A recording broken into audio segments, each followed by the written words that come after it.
Isang maganda at mapagpalang araw sa ating lahat mga kababayan, Luzon, Visayas at Mindanao. At sa mga sulok kayo ng ating mundo, sana ay nasa mabuti tayo, nakalagayan at walang sakit-sakit ang lahat. Ito po si Sir Evan mga kababayan at welcome back dito sa ating YouTube channel.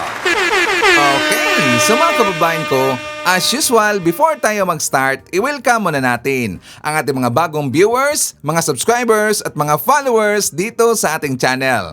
Thank you so much na nagustuhan ninyo ang ating channel.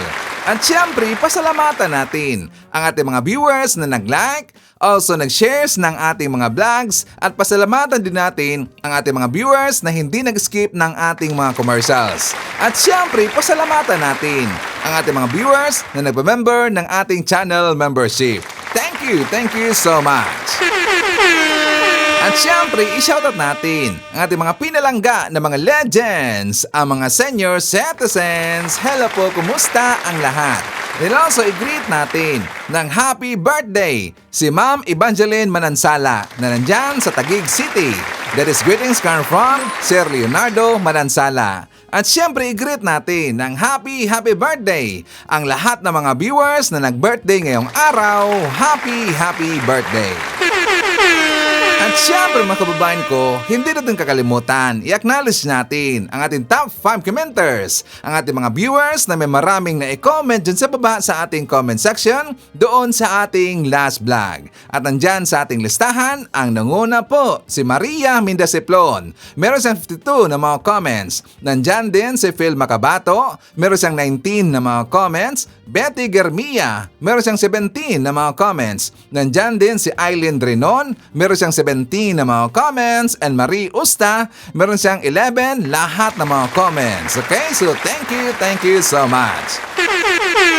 Okay, so mga kababayan ko, well, uunahin muna natin itong breaking news. Actually, nangyari ito kahapon. Diba, sumabog na balita mga kababayan na meron tayong kababayan OFW Pilipina na nakulong doon sa UAE. Dahil nagpakalat ho ng fake news mga kababayan. Diba, pasaway talaga eh. Alam nyo, yun ho ay mga DDS. Bakit DDS sa Ivan? Kasi nga alam natin yung mga estilo na yan, ganyan ho ang gawain ng mga DDS. Na kahit alam nila na yan ay fake, AI generated, yan ho ay tampered na mga video or edited na mga video, at saka hindi totoo, ipinabakalat yan ng mga DDS mga kababayan. Ilalong-lalo na yung mga gonggong na kahit itong mga tao na to, alam nila kung ano ang protocol, kung ano ang polisiya, rules and regulations dyan sa lugar na yan. Pero hindi nila pinakikinggan mga kababayan. Bakit kaya si Ivan? Eh syempre, yung mga wannabe vlogger at saka yung mga trolls ng mga DDS na kahit alam nila na yan ay pike, ipapakalat pa rin nila yan. Kasi ang habol nila mga kababayan, iyong engagement at saka viewer at saka yung revenue. Diba ganyan kasi ang mangyayari at yan ho ay isang DDS style. So anong nangyari mga kababayan ko, itong tatlong Pinay na to na nakulong doon sa UAE, makulong ito ng 1 year. Makukulong sila ng 1 year mga kababayan. At saka sila rin ay pagbabayari ng fine ng 1.6 plus million pesos. Ang fine doon sa UAE kapag ikaw ay mabakalat ng piki na balita, may fine ka na 100,000 dirhams. So kapag yan ay i-convert into Philippine money, aabot yan ng 1.6 million pesos mga kababayan. So yan ho ang mangyayari. Tatawagin na naman dito at saka hihingi na naman sila ng tulong dito sa ating gobyerno. So walang iba ho na tutulong sa kanila or makakatulong sa kanila si President BBM. Diba? Ang dapat tutulong sa kanila ito si Sara Duterte. Kasi nga, di ba mga kababayan, lagi kong binabanatan ni Sara Duterte itong si President BBM. At saka sabi pa niya, di ba ni Sara yung recent niya na statement mga kababayan, na wala daang pagmamahal itong si President BBM sa mga OFW. Sa mga kababayan natin na nandun sa Middle East mga kababayan. Di ba yan ho ang sabi ni Sara? Wala daang pagmamahal si BBM. Kulang daw sa simpatya mga kababayan. So ang dapat tutulong doon sa mga nakulong na mga kababayan natin mga Pinay dahil sa napakala sila ng fake news, dapat ang mga DDS. Dapat ang tatawagin nila, hihingi sila ng tulong doon sa pamilya Duterte. Okay, so ipakita ko muna sa inyo itong balita. For more details, let's watch this. Diyan po sa base sa mga nakalap ng bagong alyansa makabayan o Bayan Middle East, meron po ba talagang Pinoy na inaresto o mga Pinoy na inaresto sa UAE? As of kahapon po, kinonfirm po talaga ng gobyerno dito na may iba't ibang mga nationalities na naaresto at kasama nga po yung tatlo nating mga kabayan na nahuli na ang sinabi ng UAE government ay nag-share ng mga false information, disinformation, mga AI-generated na mga deepfake videos na nasasalang-alang yung security dito sa bansang UAE. Oo. Oh, so yun, linawin lang natin. Hinuli sila dahil umano sa pag-upload ng mga video o pictures na AI generated pala. Na peke. Peke, oo. Kasama na po yun kasi Ma'am Dory, Sir Robert, dito po kasi sa Gulf, no, particularly sa UAE. Bawal po kasi may pinangangalagaan daw po sila na yun nga po, yung kanilang stature sa international saka yung kanilang tourism dito. Yun yung pinangangalagaan daw po ng bansa dito. So nasaan na po yung tatlo na nahuli? As of now ay wala po kami detalye kasi mas ganun din po dito kasi hindi rin talaga nagbibigay ng details. Ang binanggit lang po ng UAE government, sila ay nasa custody at meron silang kinakaharap na 1 year na pagkakakulong at 100,000 na fine dun sa batas dito, no? 100,000 dirham. So times 16 po 'yon kung sa pera ng Pilipinas. So napakalaki po noon. Sana ay sila ay mabigyan ng legal assistance at lahat ng tulong ng ating gobyerno para po sila ay makalaya at ma-connect doon sa pamilya natin sa Pilipinas at sana po makausap yung host country na mapagbigyan po at mapalaya at mabigyan ng amnesty yung mga kababayan natin. Sir David, dyan ba sa inyo, sa community po ninyo, wala pa po bang nagsabi or nagbigay ng information sa inyo kung sino itong tatlong ito na baka kakilala nila at inihingi po ng tulong sa grupo po ninyo?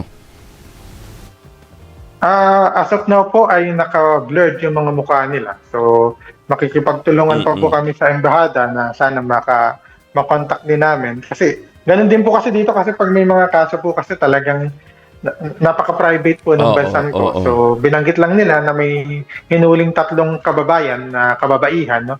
Kasi babae po yung sinabi nila. So kami naman po ay nakikipag-coordinate sa consulate na sana ay matulungan nga yung katulad na sinabi ko kanina. At sana nga rin po yung Philippine consulate ay mas maging aktibo pa po doon sa yung Philippine government ay maging aktibo pa po sa pagbibigay ng impormasyon sa ating mga kababayan dito na sumunod din sa mga rules and regulation. Kasi yung usapin naman po ng false information saka disinformation, AI, fake news ay hindi lang naman po problema dito sa Gulf, no, sa Middle East, hindi problema po sa buong mundo. Lalo-lalo pa po, may mga ibang mga politiko mismo yung nakikinabang po dyan sa pagpapalaganap ng fake news. Kaya yung awareness drive po ay talagang napaka-importante. Tama. Pero bakit ang ganun kabilis, Sir David, yung pag-trace sa kanila? Natukoy agad, natukoy agad. Dito rin po kasi napaka-highly po nung kanilang security measure sa pagbabantay po sa social media. Actually po, kahit po kami ay napaka-limited nung aming, alam namin naman po na mahigpit yung batas dito. Kaya po, gusto ko rin magpabigay po ng awareness sa mga kababayan natin na nagbibigay nung yung mga updates po dito sa media ay meron po tayong tinatakdang responsibilidad. Okay, so meron lang akong konting comment mga kababayan doon sa sinabi ng ating kababayan na si David Sanchez na siya yung head ng bagong alyansang makabayan dyan sa UAE na sabi niya na dapat daw paigtingin pa ng ating pamahalaan yung awareness or information dissemination tungkol sa mga do's and don'ts or rules and regulations sa ibang bansa mga kababayan. Diba sabi niya, diba wala hong pagkukulang, alam mo Sir David Sanchez, wala hong pagkukulang dito ang ating pamahalaan. Kasi unang-una, before makakalipad or makakapunta sa ibang lugar ang isang OFW, di ba meron silang mandatory requirements mga kababayan na dadaan muna or mag-undergo ng PIDOS? Correct if I'm wrong? Di ba? Anong ibig sabihin ng PIDOS, Sir Ivan? Yan ho ay pre-departure orientation seminar. At saka ang mag-facilitate niya mga kababayan, if not mistaken, yung Commission on Overseas Filipinos. So sila ho dito yung mag-undergo ng PIDOS. At dyan sa PIDOS mga kababayan, ang kanilang pag-uusapan dyan, ang kanilang topic, yung mga protocols, yung mga procedure, lalo na yung mga bawal sa iba't ibang lugar. Kasi every country mga kababayan, meron ho yung mga sariling mga batas dyan. May sarili ho dyan mga rules and regulations. So dyan ho sa PIDOS, nila yan pag-uusapan before makakalipad ang isang OFW. Ang ibig sabihin, aware na ho ang isang tao, ang isang OFW, bago pa siya makakapunta doon sa ibang lugar. Ang problema lang kasi Sir David Sanchez, hard-headed kasi itong mga DDS. 'Di ba? Marami ho tayong mga kababayan na pasaway talaga, lalo na yung mga DDS. Kasi kahit alam nila na yan ay piki, ipinapakalat pa rin. 'Di ba according ho doon sa post ng government ng taga UAE kung bakit nakulong yung ating kababayan mga tatlong kababayang Pilipina dahil daw sa threat ng kanilang national security. Ang ibig sabihin, malamang sa malamang, ito'y tungkol sa gera mga kababayan. Sa tingin ko lang, ito'y tungkol sa gera. Kasi nga, yung ibang mga kababayan natin, yung mga trolls, yung mga vlogger na nandun sa ibang lugar, ini-exaggerate kasi nila yung gera. At kapag meron silang makita mga kababayan na video, piki man yan or hindi, wala silang pakialam, at saka feeling nila na ito ay potential na mag-viral, pinapatulan nila yan. Wala silang pakialam mga kababayan. Yan ang nangyari. So buti nga sa kanila. Sana mga kababayan, no, yan din ang gagawin dito sa Pilipinas. Sana higpitan din ang ating batas, ang ating polisiya dito sa Pilipinas tungkol sa mga piki na video. Lalo kasing sinasakyan ng mga DDS at hindi na sila makikinig kapag walang pangil ang ating batas. Correct me if I'm wrong. Sana ang ginawa doon sa UAE, ganun din ang gagawin dito sa Pilipinas. Like for example mga kababayan, di ba meron ding bagong piki na naman na ipinakalat itong mga DDS tungkol dito sa sinabi ni Yusek Claire Castro. Ano yan si Ivan? Di ba meron sinabi si Yusek Claire na ang pagliban daw ni President BBM sa pagsalubong sa mga OFWs dulot umano ng kasipagan. Di ba nagsidatingan na yung mga OFW, na mga repatriated OFW, nagsidatingan na. At saka, as far as I remember mga kababayan, 1,300 plus na yung mga repatriated OFW ang nakarating na sa bansa o nandito na sa bansa mga kababayan. At yan sila ay sakay sa OOA chartered flight at saka sa DMW chartered flight ng Philippine Airlines. All in all, 1,300 plus na lahat. Pero hindi natin nakita si President BBM na sinalubong ating mga kababayang OFW. Diba? At yan ho ay nasilip ng mga DDS. Nakahanap sila ng butas mga kababayan. Diba ang sabi ho ni Yusek Castro, na nandyan po ang DMW at saka yung OWA na siyang inutusan ng Pangulo na mag-asikaso at tumulong sa ating mga kababayan habang ang Pangulo ay mayroon din mga importanteng ginagampanan para ayusin ang mga karagdagang programa at tulong sa ating kababayan. Yan ang totoo DDS. Napaka-busy ho ng ating presidente. Marami ho siyang lakad. Importante din. Pero ito nakita mga kababayan na mga DDS, so ang quote na sinabi ni Yusek Claire Castro, minislead nila ang kanilang mga supporter. Minislead nila yung mga kasamahan nila ng mga DDS. So ano yung quote card na ipinakalat nila sa Ivan? Dito sa quote card ng Philippine Media DDS ho na Facebook page mga kababayan, PBBM busy kaya hindi nasundo ang mga OFW mula Middle East. So yan lang na quote card mga kababayan at yan ho ay na misquote ng mga DDS. Siyempre, yan kasi ang habol ng mga DDS. Gusto kasi nila na mislead ang ating mga kababayan. Kaya kapag doon kayo sa mga DDS trolls at sa mga vlogger na lagi lang nanonood, talagang magiging bobo kayo, magiging tanga kayo kasi gagawin kayong tanga. 'Di ba? Kapag yan lang na quote card ang mababasa ninyo, medyo hindi maganda ang impression, di ba? PBBM, busy, kaya hindi nasundo ang mga OFW mula Middle East. Di ba? Hindi maganda ang impresyon niyan sa mga DDS. Pero tayo ho na marunong mag-isip, alam natin ho na napaka-busy ang ating presidente.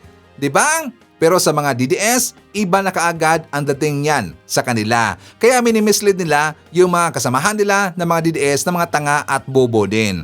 So mga kababayan ko, ipapakita ko muna sa inyo itong banat ni Lovely Granada dito kay Sara Duterte at sa mga DDS. Diba si Lovely Granada mga kababayan, isa yang kakampings. At saka hinamon niya ng debate itong si Sara Duterte. So before natin re-reaksyonan ang kanyang mga sinasabi, ipapakita ko muna sa inyo ang kanyang interview doon sa The Spokes. For more details, let's watch If this. someone challenges to a debate, are you willing to debate with a DDS? No, I'm only willing to debate with VP Sara Duterte. Wow, that's a high bar, huh? Sinasabi nga nila, sino ka ba para i-debate That's si correct. Sara Duterte? And what's your response to that? Well, I'm a Filipino citizen challenging challenging her to debate with me kasi ako yung isa sa mga taong bayan na pinagsisilbihan niya eh. Binoto mo ba siya? No, Okay. I voted for Kiko. Kiko Pangilinan. Pangilinan. Yes. There are very recently the DDS has been spreading false narratives, and since I don't know, I don't follow them. I don't know what the false narratives on the Middle East war. What are the false narratives, and how did you respond to any of those false narratives? Well, yun, sabi nila nagpadala daw kasi ng eroplano si Baste Duterte para, i-repatriate daw yung mga kababayan natin. So, sabi ko lang, kasi marami rin naman na mga online content creators ang nag-debunk noon. So, ang sabi ko lang, hindi ba kayo naiinsulto, mga DDS, na sinusubo sa inyo fake news para lang purihin ang mga idolo nyo? So, yun yung naging response How did ko. they respond to you? Galit sila. No, but look. Hindi ko alam na they were referring to, Bastis the mayor, di ba? Congressman, sorry, my apologies. But I also read an article kasi that during the time of President Duterte, Ay, sorry, Mayor yata, Pulong yung si Pulong yung during the time of congressman. President Duterte kasi may crisis sa Middle East, nagpadala sila ng barko to repatriate Filipinos. Ay, don't get this wrongly. There was a time ginawa ito, di ba? But to favor their candidate, di ba, now, parang may continuity. So, may totoong nangyari, may fake news na ginagawa. Di ba? So, in other words, litong-lito, look, I fell into this trap, ha? At kwinento ko pa ito nung nasa probinsya ako. The recent election of, sa Antipolo, kay Congressman Ako, kasi mas maingay sa news na lamang yung kalaban. Kasi nga, DDS, hindi ako naniniwala, di ba? Hindi naman ako naniniwala na itinaas ni VP Sara yung kamay nito. Ay, nakita ko yun. Kasi sa kilikili hinawakan eh. Nakita So ko hindi yun. mo, politiko ko, hindi mo naman ginagawa yun eh. And yet I fell into the trap believing na lamang siya over the survey against Congressman Akop. But the end result is, tinambakan ng todo. Landslide, yes. So yun ang epekto ho kasi nun eh. Between traditional media na hindi naman gagawa ng ganon at social media. So, in other words, maraming ang fake news, maraming na i-influence. Di ba? At saka yung telepono nasa bulsa kasi. You keep on scrolling, di ba? Doing that. So, ang sabi kasi nila, minsan, emotions, mas malaki yung chance ang virality over the straight talk pag emotional. So, ang sabi kasi nila, dapat mag-viral ako para kumita ako. Do you monetize? No, I don't. Bakit hindi naman? I'm just curious. Well, I could probably be monetized kung hindi ako na-report. Na-report kasi ako na-report. Actually, nung Sorry, tama ba yung tanong ko? Sorry. Mali ata. Sorry. I didn't know. You were reported as? Kasi dati, that was December. Yeah, December, may content din ako against Tio Moreno eh. Okay. Nirebat ko yung mga points niya. So, nireport yung content na yun. So, naging profile at risk ako sa Facebook. Pero I don't know with La Verite kasi siya yung nag-aano ng videos ko eh. Sa kanya ko binabat. La Verite. La Verite, yeah. Oh my God, you're so French. That's a page, Yan no? yung page na nagpo-post ng videos ko. He's Okay. actually a friend of mine. Okay. So, siya yung pinapabato ko ng mga videos ko kasi mas malaki na yung reach niya before. He had like 20K last year. And so, sa akin, 6K lang kasi. So, I Now? believe na Now, 86 po. 86K. tapos yung La Verte, I think he's got It's about 300K. 216K. Okay. Yeah. Okay, So, gusto ko kasi yung mensahe is out there. Mas malawak ang reach. So, Okay. sa kanya ko binato. so La Verte is your platform. You're yes the po. content creator technique. Is Yes is po. that the way you look, I don't understand social media. Gen X. Sorry. Mas matanda sa akin to. Yeah. But I'm a Gen Xer. Baby boomer to, baby boomer to. Hindi lang. But you know, you're from Mindanao. Yes po. Di ba? And another candidate from Mindanao is running. Yeah. And is ahead, at least for now, sa mga surveys. Kasi siya lang naman ang nag-announce.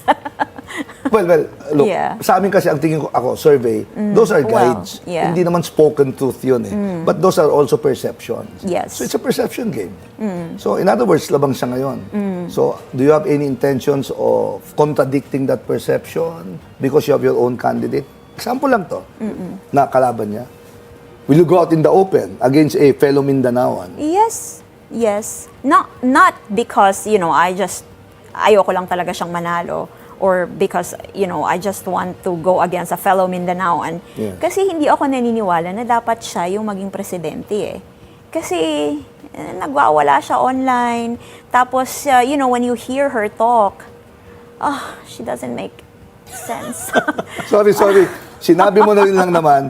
So, from among the presidentiables, who do you think ang malakas na kalaban ni Sara Duterte? Well, wala pa naman. Pero we are pushing Lenny eh. Nananawagan kami kay Lenny. Kay Madam Lenny.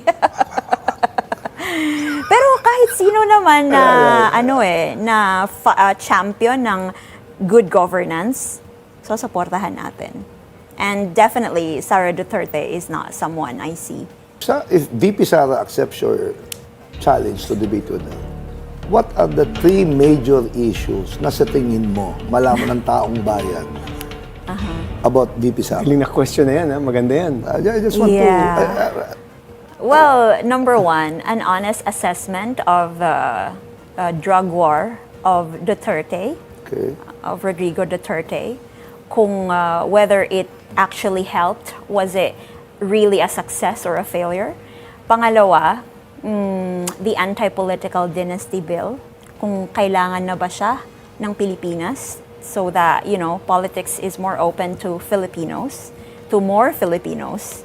And pangatlo, the broader direction of governance in the Philippines. You mean her vision for 2028? Yes, kung ano yung mga policies ang talagang magyo-unite sa mga Pilipino. Yeah. So, ayun po.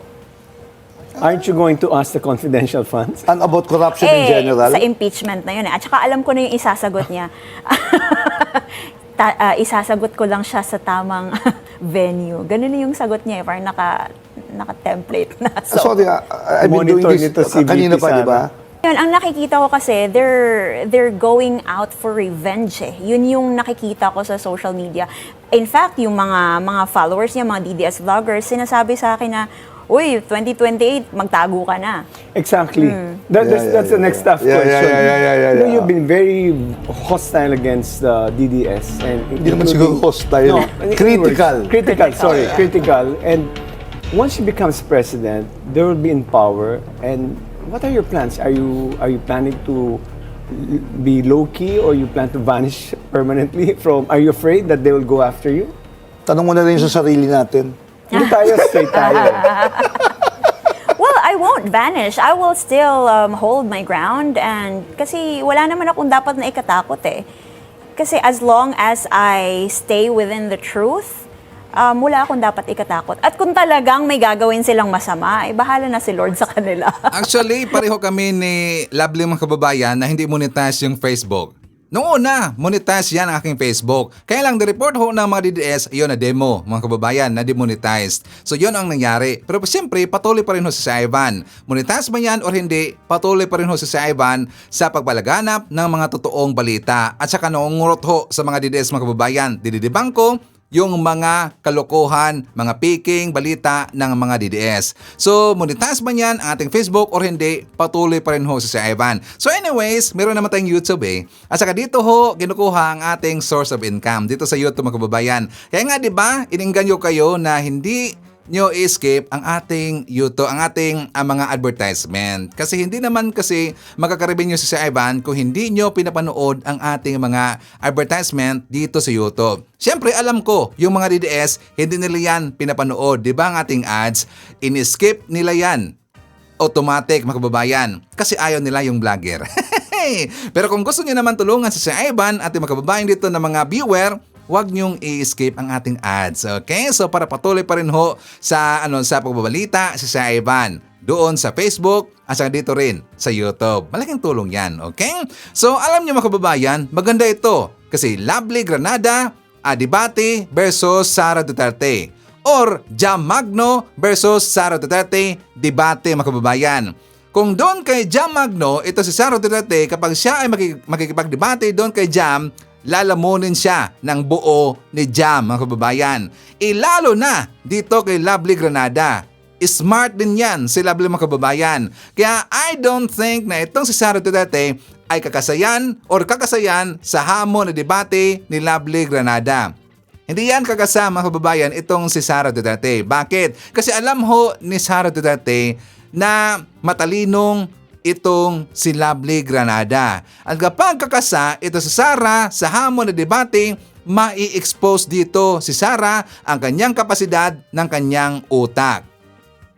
Diba? At saka duwag yan Siyempre, pamilya Duterte, mga duwag yan. Katulad kay Digong, mga kababayan. Diba? Nung hinamon siya ni Waldy Carbonell, hindi niya sinipot itong si Waldy Carbonell ni Digong. Ito rin si Baste. Hinamon niya si General Torre. Pero nung inasana siya, nung pinatulan na siya ni General Torre, hindi siya sumipot sa boxing match nila ni General Torre. Di ba?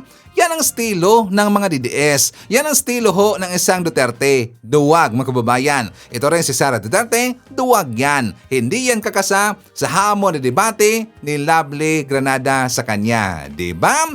So anyways, before tayo magpatuloy, siyempre, i-shoutout muna natin ang ating mga suki, mga early birds, yun ang una na nag-comment dyan sa baba sa ating comment section. So nandyan si GC Kim, nandyan din si Grand Mama Lo Whiting, hi to Maria Marilyn Imbido Bautista. I-shoutout natin si Samway Vlog na nandyan sa Riyadh, Saudi Arabia.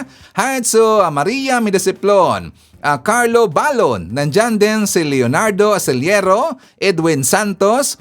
Hi to Mixtux Vlog or Ma'am May Dunes. Nandyan din si Matandang Pugi Musang from Leyte at Basilan. Nandyan din si Gladysel Louie from Davao del Sur. Hi to Florifigo Mapak, Elmer Pinaranda, Jaime Cantal. Nandyan din si Nenita Floro, Oboy Torre, Mariusta, Josepen Talusig. Nandyan din si Julmar Namuka, Axel, and hi to Sir Jaime Garcia from Nottingham, UK. Okay, mga kababayan ko at saka mga DDS, para aware kayo sa lakad ng ating presidente at para malaman ninyo ang mga bagong programa at proyekto ng Marcos Administration, ipakita ko sa inyo ang balita na to. For more details, let's watch this. Bayan napalitan na ng isang modernong learning continuity space ang 20 silid-aralay na nasira ng 6.9 magnitude na lindol sa Bugos City, Cebu. Personal na inspeksyon ni Pangulong Ferdinand R. Marcos Jr. kasama ang unang ginang na si Lisa Raneta Marcos ang pasilidad na sinabayan ng paglulunsad ng Yakap at Kalinga Caravan para sa iba't ibang serbisyong pangkalusugan. Samantala, pinangunahan din ng Pangulo ang pagbubukas ng Mactan Expo sa Lapu-Lapu kung saan gaganapin ang pagpupulong ng ASEAN 2026. Ito ang bagong learning continuity space na itinayo sa Bogos City, Cebu na personal na ininspeksyon ni Pangulong Ferdinand R. Marcos Jr. Silid-arala na matibay at maasahan sa panahon ng sakuna. Gawa kasi sa bakal kaya matatag sa lindol, hangin at debris.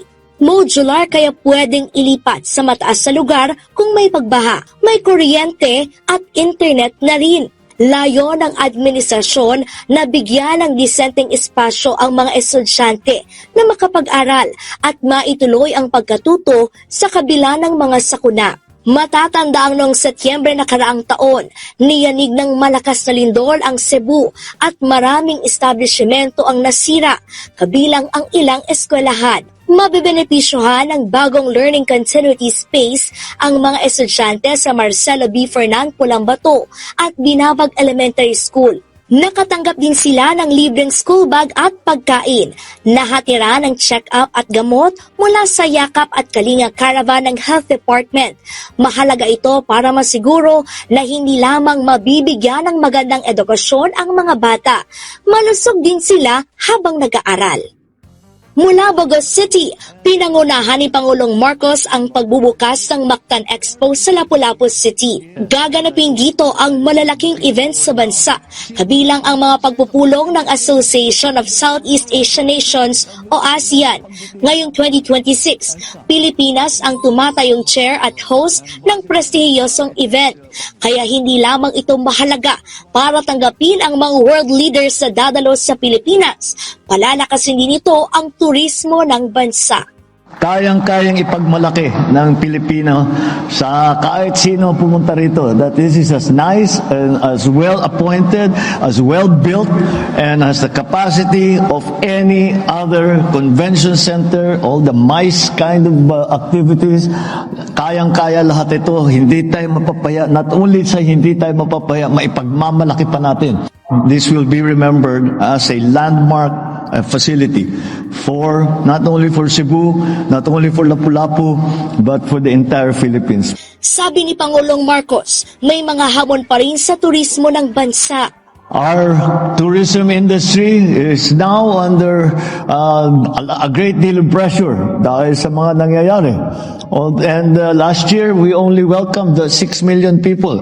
Just to give you a frame of reference, Thailand welcomes 30 million tourists every year. Kaya malaking hakabulin natin. Kaya nakatutok ang pamahalaan sa paggawa ng mga infrastruktura na magbibigay ng ginhawa sa mga turista at maghihikayat na bisitahin ang Pilipinas.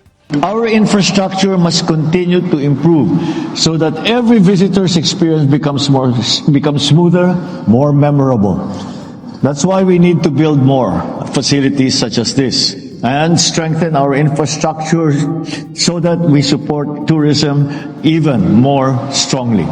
Sisimula na ang ASEAN Summit sa May 8 na layong paunlarin ang ekonomiya hindi lamang ng Pilipinas, kundi ng buong rehiyon. Sinaksihan ni Pangulong Ferdinand R. Marcos Jr. ang panunumpa ng mahigit 3,000 guro at school heads sa Cebu sa ilalim ng Expanded Career Progression Program.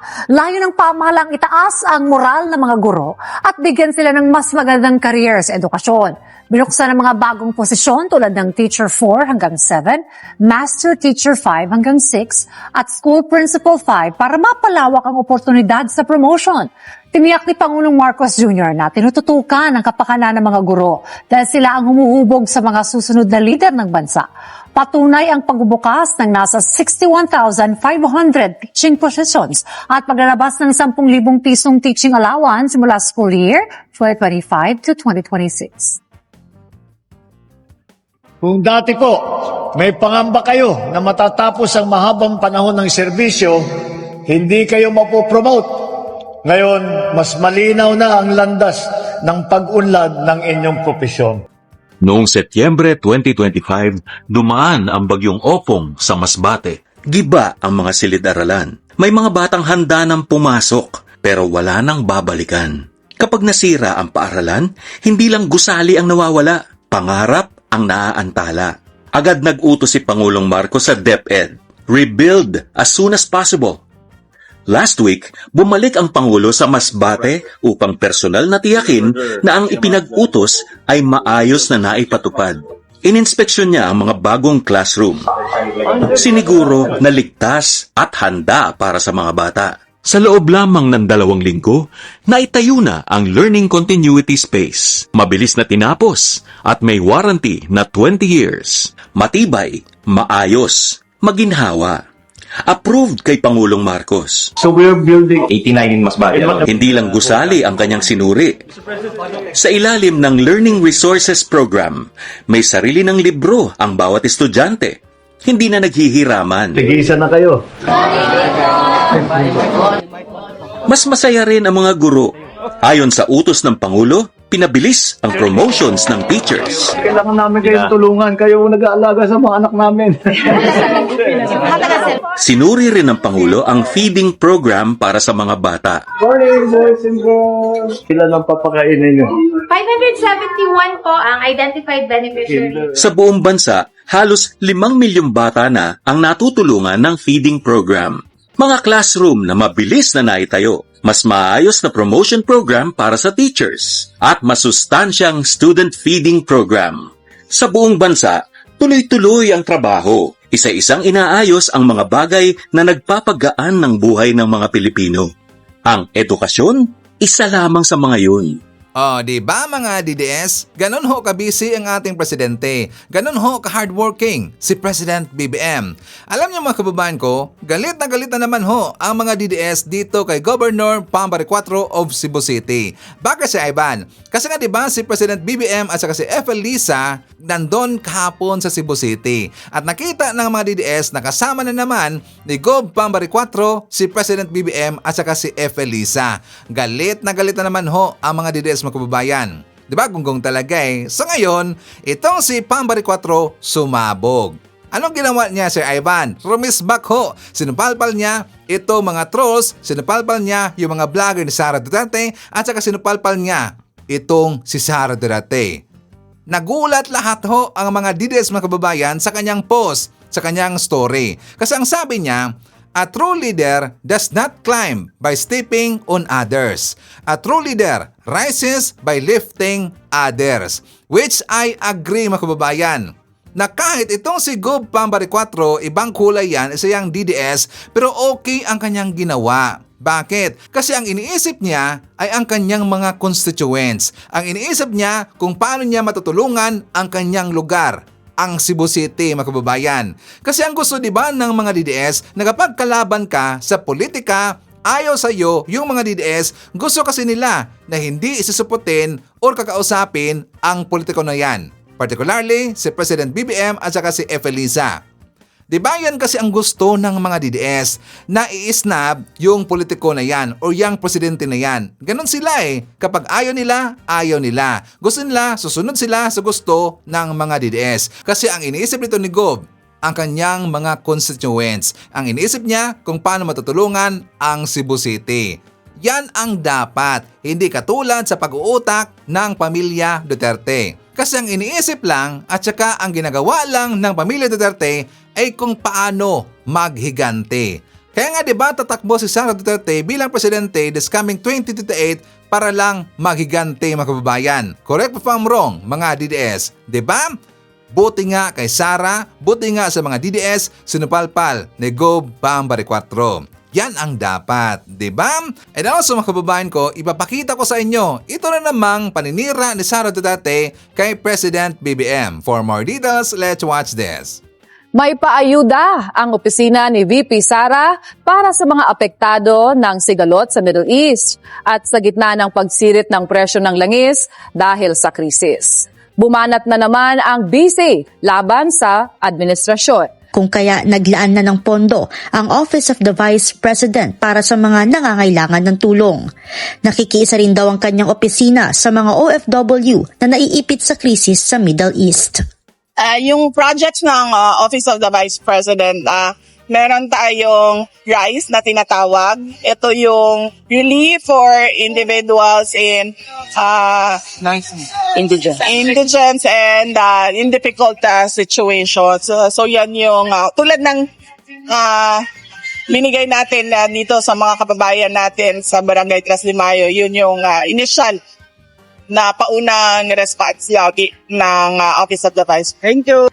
Nakukulangan din daw si Vice President Sara Duterte sa tugon naman ng administrasyon. Marami siyang kakulangan bilang presidente. Hindi lamang sa pagbibigay ng simpatya at empathy sa ating mga kababayan. mataas pa rin ang ratings ng pangalawang Pangulo base sa latest survey ng Pulse Asia. Kung kaya nagpasalamat siya sa publiko na patuloy na naniniwala sa Office of the Vice President. Pero may buwelta si Pangulong Bongbong Marcos. Anya, wala siyang comment sa mga survey dahil hindi naman niya alam kung paano ito ginawa at sino ang nagkomisyon. O, diba? Naninira na naman ito si Sara Duterte. Sabi niya, may kulang daw si President BBM. Marami daw kulang. Kulang daw sa simpatya at saka sa empathy. Hindi naman kasi katulad si President BBM doon kay Sara Duterte na walang ibang ginagawa kundi magluling hayaw lang. Lamyerda lang ang nasa isip. Puro lang travel mga kababayan. At saka iniisip ni Sara Duterte kung paano sisiraan si President BBM. At kapag meron siyang makita na oportunidad na pwede niyang magamit sa kanyang pagpapaipal, for example, di ba merong na ospital na ating government officials, sundalo, kapulisan, pupunta yan kaagad doon mga kababayan para lang magpa-picture, para lang magpapaipal. At saka ipapakita niya sa kanyang mga nauto na mga supporter na meron siyang malasakit. Gusto kasi ni Sara na ganyan si President BBM, di ba? Hindi ganyan ang ating presidente. Kung merong mahalagang lakad si President BBM na ito ay makakatulong sa ating bansa at saka sa mga kababayan natin, inuuna niya yun. Uunahin yun, Sara Duterte. Hindi yung magpapapicture ka lang. Hindi yung magpa-photo ops ka lang. Iba naman kasi ang mentalidad ng isang totoong lider. Diba? Gonggong talaga eh. At saka napansin niyo ba mga kababayan na meron na siyang bagong programa? Ano sa Ivan? RICE. R-I-C-E. Pero hindi niya alam ang meaning. Diba? Natawa ko dun eh. Meron na siyang bagong programa, RICE. Yung pagbibigay daw ng tulong sa mga kababayan natin sa mga napiktuhan doon sa Middle East.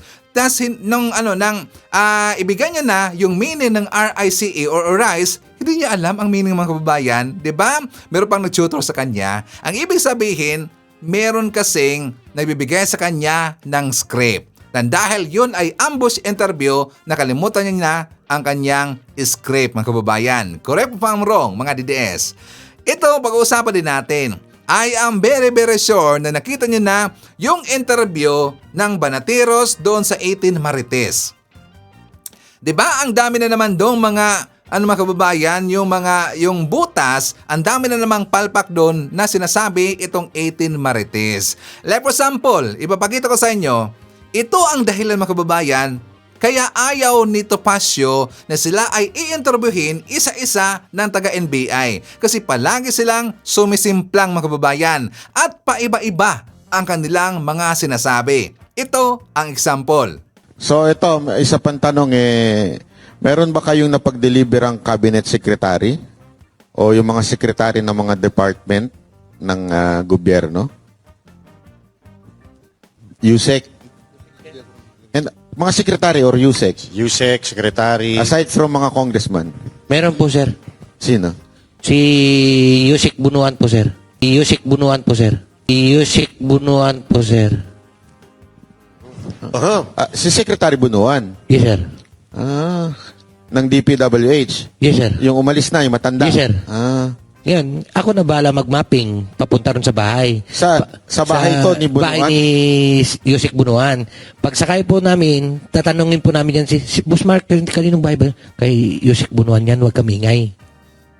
Kay Secretary Bunuan? Yes, sir. Diba? Kinukorek ni Banat Bay mga kababayan. Bakit sa Ivan? Napansin niyo ba ang sinasabi niya? Doon daw kay Yusik Manuel Bunuan or Yusik Bunuan. Anong panahon itong si Manuel Bunuan na siya ay Yusik sa DPWH? Di ba panahon ni Digong? Di ba panahon ni Digong? Ibig sabihin, sa panahon pa ni Digong, sila nagdi-deliver mga kababayan. Kasi lagi niya binabanggit, di ba? Kahit kinukorek na siya ni Banat Bay na Secretary or Sec Manuel Bunuan or Sec Bunuan, binabalik niya pa rin sa pagbanggit yung nakayelo na Yusek Bunuan. Ang ibig sabihin, nung time na siya ay nag-deliver doon kay Yusek Bunuan, Yusek pa siya. Kundi, di ba, after siya na Yusek, naging sekretary na itong si Yusek Bunuan sa panahon ni President BBM. Sekretary siya sa panahon ni President BBM. Yusek siya sa panahon ni Digong. 'Di ba? So dito sa interview na to, ng kanilang kalokohang interview at saka talagang nakakatawa na interview kasi sila lang ho dito. Sila lang dito naglulukuhan lang, 'di ba? Nagagaguhan lang ang kanilang interview. Dito pinatutunayan na totoo yung sinasabi ni Ombudsman Boying Remulla tungkol sa 18 Marites, mga kababayan. 'Di ba? Meron daw naipakita na picture yung isang 18 Marites na sa panahon pa yon ni dating Speaker Lord Velasco.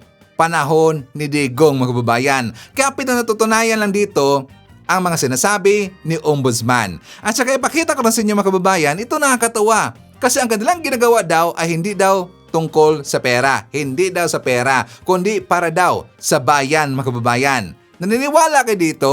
For more details, let's watch this. Anong masasabi niyo dun sa parang akusasyon na dahil sa economic problem daw ninyo, ibig sabihin nangangailangan lang daw kayo, kaya kayo nag-iingay at nagsasalita. Ano masasabi niyo? Hindi ba kayo nasasaktan dun? Sir, sa amin, sir, bilang mahirap na mamamayan ng Pilipinas, kahit ganito lang po yung estado ng aming buhay.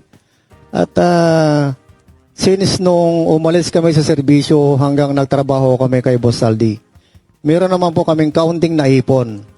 Although na natanggal kami, pero yung naipon namin yun, sir, yun po yung ginagamit namin hanggang ngayon, sir, na ikinabubuhay ng aming pamilya. So, yung mga nag-aakusa, sir, sa amin na lumantad kami dahil lang sa kahirapan po, sir. Hindi po magandang akusasyon sa amin, sir, yan na ginagawa nila, sir, sa amin. Yung iba po, may gustong idagdag doon? Yes, sir. Nagtataka nga po ako bakit nasabi niya yun Kasi dito sa amin may mga retired po, pensionado po kami. So buwan-buwan po meron po kaming natatanggap na dahil nagserbisyo kami. Optional retirement po kami. 4 yata kami dito. Tapos meron naman po kaming konting negosyo na nasusustain naman namin yung pangangailangan ng mga pamilya namin. Kaya dapat hindi niya po dapat sabihin yun kasi nandito po kami ngayon para sa bayan ito Masyado ng talamak yung ginagawa nilang pag nanakaw dito sa pondo ng ating bayan. Kaya dapat matuldukan na to So ito, isa pang tanong meron ba kayong napag-deliver ang cabinet secretary o yung mga secretary ng mga department ng gobyerno? USEC? And mga secretary or USEC? USEC, secretary. Aside from mga congressman? Meron po, sir. Sino? Si Yusik Bunuan po, sir. Yusik Bunuan po, sir. Yusik Bunuan po, sir. Si Secretary Bunuan? Yes, sir. Ng DPWH? Yes, sir. Yung umalis na, yung matanda? Yes, sir. Yan, ako na bahala mag-mapping papunta ron sa bahay. Sa bahay to ni Bunuan? Bahay ni Yusik Bunuan. Pagsakay po namin, tatanungin po namin yan si Boss Mark, kaninong bahay ba? Kay Yusik Bunuan yan, huwag kamingay. Kay Secretary Bunuan? Yes, sir. Well, lahat ho ng tao naghahangad na sana matuldukan na or masolusyonan na ang korupsyon sa ating gobyerno. Kaya nga 'di ba, yan ang ginagawa ngayon ng ating presidente. Pinapanagot niya ang mga korap na mga opisyal dyan sa ating gobyerno. At dahil kay President BBM, nalaman natin na ganun na pala katalamak ang korupsyon sa ating gobyerno. Kaya niya pinapanagot lahat ng mga korap na mga opisyal dyan sa ating gobyerno. Pero hindi nyo lang matanggap yan kasi ayaw nyo na mag-succeed ang ating presidente sa kanyang adhikain at magagandang plano para sa ating bansa. Hindi nyo matanggap. Diba? Kaya lagi nyong sinisiraan. Mga kababayan ko, napansin nyo ba dun sa kanyang sinabi na meron na siyang kasamahan na nag-volunteer retirement. Volunteer retired na sila, mga kababayan, 4. Doon sa kanyang sinabi, pinatutunayan niya na naman yung sinabi ni Ombudsman Boying Remulla na karamihan doon sa 18 Marites ay dishonorably discharged. Ibig sabihin, merong ginawang kalokohan, mga kababayan. Di ba sabi niya na 4 na sila doon na merong pensyon? Tas, ang kanilang ginagawa daw dito ay para sa bayan. Kasi meron daw silang mga kababayan, hindi daw silang nakahangad ng pera kasi meron daw silang pera dahil meron silang pensyon, mga kababayan. Naniniwala tayo doon na hindi sila pira-pirahan? I don't think so. Ginawa pa tayong tanga at bobo. Kasi kung para sila sa bayan, mga kababayan, dapat noon na sana nila ito inilantad sa panahon pa ni Digong. Kasi yan ang umpisa, mga kababayan, yung malita-malita issue na yan sa panahon pa ni Digong. Pero bakit ngayon pa? 'Di ba? Bakit ngayon lang? Kung hindi na booking itong si Saldico na meron palang korupsyong ginagawa, mga kababayan, merong kalokohang ginagawa at kinurap na ang pera ng bayan, bakit hindi nila inilantad ito? 'Di ba? Bakit ngayon lang? Ibig sabihin, hindi sila whistleblower, kundi meron silang destabilization plot na ginagawa para masira ang ating President BBM. Correct me if I'm wrong, mga DDS. Diba? So anyways, nandyan din kasama natin si Josephine Gallego. Hi to Phil Macabato. Nandyan din si Evangeline Sanchez from Paris. I-shoutout natin si Amelia Gutierrez from Laguna. Hi to Evelyn Garcia, Leonardo Manansala, Apolonio Nocido. Nandyan din si Shirley Riesman. I-shoutout natin si Abing Sulit from California, USA. Hi to Antonio M. Bisan. Nandyan din si Rosa Dominguez, Marilyn Digma, Renita Alipio, Gadi Mohagan. Nandyan din si Maria Fumoto. Hi to Jane Mirafuentes, Bite Garmia, Lucrecia Calibuso Nipales. Nandyan din si Ginaro Solmiren, and hi to Elizabeth Habihan. Okay, so mga kababayan ko, ipapakita ko sa inyo itong vlog na to. For more details, let's watch this. Ayan po, ayan na po, full force na to ha, full force. Ayan na, supportahan po natin sila. Ayan po ang ating team na full force. Ayan nga yung pinag-uusapan natin, etong kay Ramil Madriaga. Diba? Isang pasada ko pa para makita lang natin, marinig po natin yung sinasabi po ng eto pong abogado. Eto na po yung abogado. Kumbaga, eto na po yung depensa nila sa impeachment. Pakinggan lang po natin. Describe Madriaga, Attorney Paulo, in one word. Ano po ang description niyo sa kanya? Huwad. Sinungaling. Yun ang bod nun, talagang. Oo. At saka Attorney Guanzon, hulog ng langit kung tutuusin. Oh, bakit? Sa amin sa defense kasi kung yun ang star witness ng mga impeachment complainants, lagot sila. Kasi halatang halata na politically motivated yung impeachment complaints kung ang star witness nila napakasinungaling at basag na basag sa at nasa kulungan. Ebidensya. Nasa kulungan pa. Nasa kulungan nga ba't nyo dinimanda, di ba?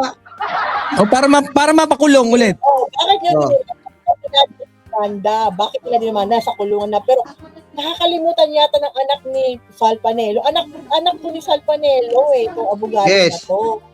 No, anak niya ni Sal Panelo. Nakakalimutan niya na hindi star witness. Hindi po si Madriaga ang star witness. Meron po mga DepEd na dating mga opisyal ng DepEd. Yung si Mercado. Yun ang isa sa mga star witness. Diba si pangalan Gloria. Ano nga yung pangalan ng Tita Admin Rich, yung sa DepEd na binigyan ng mga envelopes? Gloria Diaz. Gloria Jumamil Mercado. Ayan, Gloria Mercado. Gloria Jumamil Mercado. Yun witness din yun. Pwede rin maging star witness. Dati yung tauhan sa DepEd na merong envelope. At hindi lang siya yung nagsabi na nabigyan ng envelope na may pera, di ba? Marami sila, 4 yata sila na meron nabigyan. May 12,000, may 25,000, may 50,000. Si Ramil Madriaga, kahit na hindi nakutin yung kanyang salaysay, yung mga ganyan-ganyan, hindi, meron pang iba. Meron pang ibang pwedeng paghugutan ang prosecution ng House. Yun lang sa isang article. Isang article of impeachment. Yung kanyang pagbabanta sa Pangulo, sa First Lady at sa dating Speaker of the House. Walang iba pang mabigat doon na ebidensya, kundi ang bunganga mismo ni Sara Duterte. Yan ang dapat ipasok ni Panelo sa kanyang utok, sa kanyang isip. Si Sara Duterte ay pwedeng maging witness against sa kanyang sarili doon sa impeachment article na yon sa pagbabanta niya ng buhay ng presidente. Ama. O, paano yan? Oo. O. So, takot sila kay Ramil Madriaga. In a way na, misdirected yung takot nila kay Ramil Madriaga. Mas matakot sila kay Sara Duterte. Pag sinalang si Sara Duterte, pag yung dumating na yung article of impeachment about sa kanyang pagbabanta sa presidente. Kasi yun, yung ebidensya doon, mismo... Magsasampung araw na wala pa din daw eh. Parang hindi pa nagre-reply, di ba? Hindi pa sila nagko-comply na sa pagsagot. Dapat kasi 10 calendar days. Yung 10th day, yung 10th calendar day, sa 16. Ngayong Lunes. Ngayon Lunes. Yun yung deadline ngayong Lunes. So sinusulit nila talaga, no? Pag hindi sila nag-respond, hindi sila nag-counter sa Monday, hanggang gabi, all day Monday, ibig sabihin, wini-waive ni Sara Duterte yung kanyang right to be heard. Wala na. Na yun, another round of na naman yun, deliberation sa House Committee on Justice, tapos iaakyat na yun sa plenary. Doon nila pagbubutuhan. Mas bibilis ang proseso pag si Sara Duterte hindi maghain ng kanyang counter sa Lunes. Mas bibilis ang proseso. Pero sa tingin nyo ba maghahain yan? Hindi. Kasi pinaka-maximum niya dapat mga Friday siya naghain di ba? Kung talagang sasagot. Dapat mga para at least mayroon siyang buffer sa until Monday. Pero hindi, parang walang plano. Kung tingnan niyo naman yung pattern of behavior ni Sara Duterte, wala sa kanya yung ayaw ni Sara Duterte na siya tinatanong. Tanga siya tanga eh. Ayaw tinatanong, tanga kasi. Siya yung gusto na sumusunod sa utos, hindi siya ganun. Pero alam mo ba, tika lang para survey tayo, alam mo ba si Sara, aso lang ni Admin Rich? Totoo ba? Oo nga, narinig ko siya. Di ba? Ate Admin Rich pa tayo magsalita, naka-green ka pa naman, Sara Duterte ka kinuha mo na naman yung figurine. Nakahul-kahul si Sara sa likod ni Admin Rich. Merry Christmas! Merry Christmas na Admin. Merry Christmas na yan.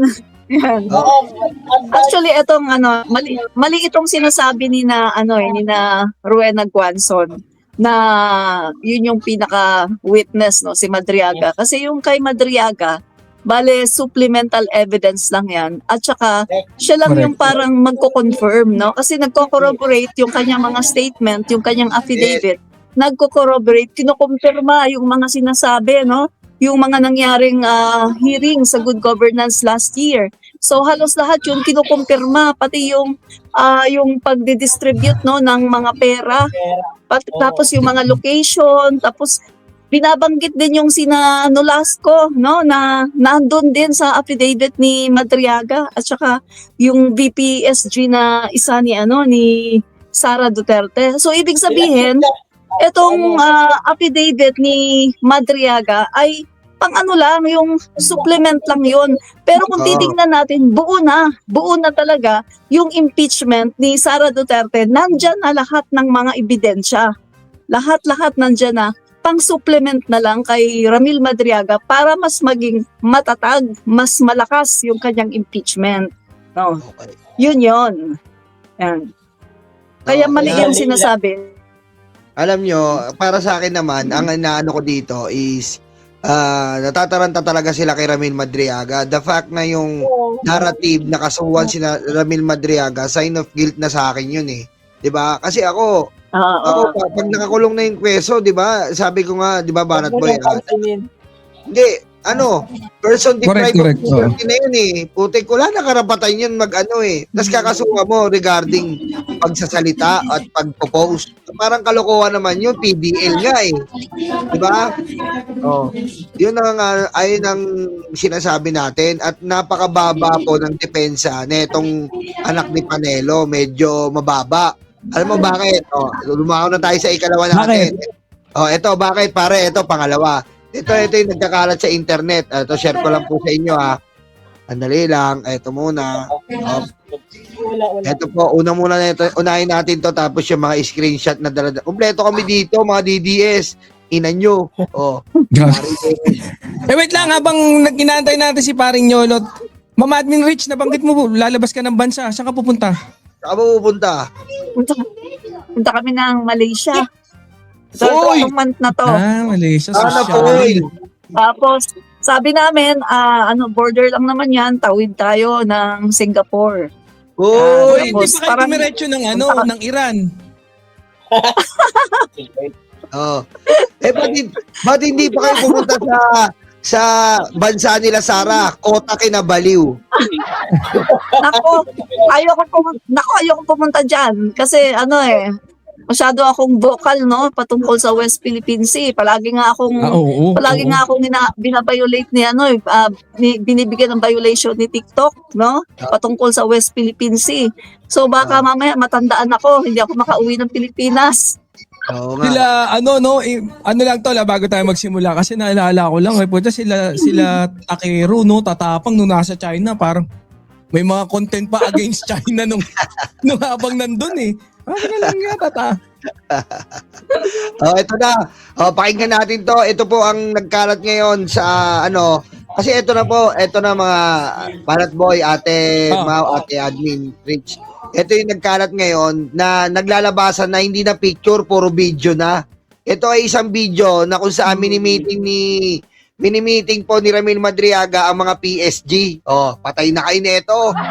Ayan po, kita-kita nyo. Ayan si Ramil Madriaga. Oh. Security and safety. Because protecting the president, part yan. Kita mo, narinig nyo, protecting the president, siniseminar niya kung paano daw po yung tamang protecting ng president. Sino ba yung president? Si Digong. Patay na kayo dito. Tignan nyo, isa lang nga. Okay, kuya, ate, may sabihin ka? Si Digong yan, na presidente na yan. Yes, si Digong. Ano yan siya, si Madriaga is magaling yan siya na driver, racer driver yan siya. Yes. Tama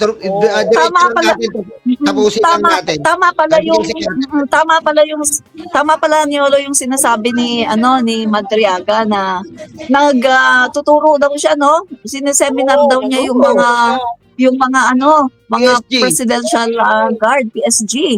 Para kung paano mag-secure sa VIP, sa presidente, So tama pala yung sinasabi niya. Kasi may video, kitang-kita. Yan yung hindi kilala ni Sarah. Hindi daw yan kilala ni Sarah. Ito, diretso lang natin, tapos bigyan natin reaction. Security and safety. Because protecting the president, part yan. Pag nagpapang presidente yan, so big part. Isa nila nagkapa, 8 hours, 50 hours, nagkanoon sila. Kasi nasira na yung gear. Kahit may generator sila, nasira yung gear. Hindi nila ma-execute yung example schedule.